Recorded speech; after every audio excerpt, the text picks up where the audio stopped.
Okay. Alright. Ngayon naman, alamin ko muna kung meron ba mga supporter dito si Sam, ha? Isang malakas na palakpakan naman for Sam! Okay. Meron supporter si Sam. Ngayon naman si Apple naman.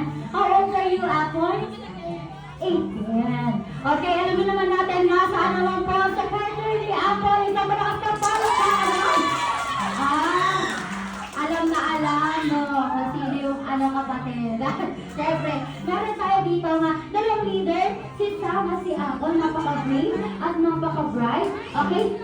Ayun, nahati na nga ng ating mga assistants dito. At ngayon, syempre, si Ate Apple dito sa ating Team A as a leader. And of course, si Sam po sa ating Team B as a leader. Doon tayo sa likod. Dahil dito sa Jollibee, naniniwala kami na we better save the best for the last. Kaya naman ang ating leader ay nasa likuran. Kaya naman this time, okay, makinig na ang kids dahil ipapaliwanag naman ni Ate Deborah ang magiging mechanics natin sa game.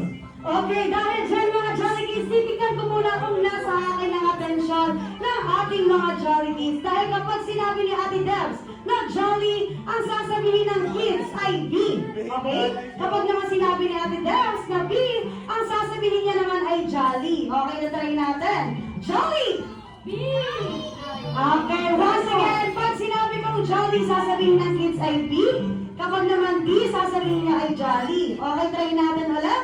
Jolly! B! Okay, once again, Jolly! B! B! Okay, very good. At dahil nga nakikinig na ang ating mga Jolly Kids, this time ipapakita yan sa atin ni Kuya Orben at ni Ate Delcy kung paano ang ating magiging game. Ayan, makinig na tayo mga Jolly Kids. Kapag sinabi ni Ate Delcy na go, pupunta ang isang player sa unahan, i-flip back natin ang cup na parang ganyan lang. Okay, look. Okay, after niya, liipat tayo sa ating color chair and flip back again the cup. So parang ganyan lang, napakadali lang yan mga kids.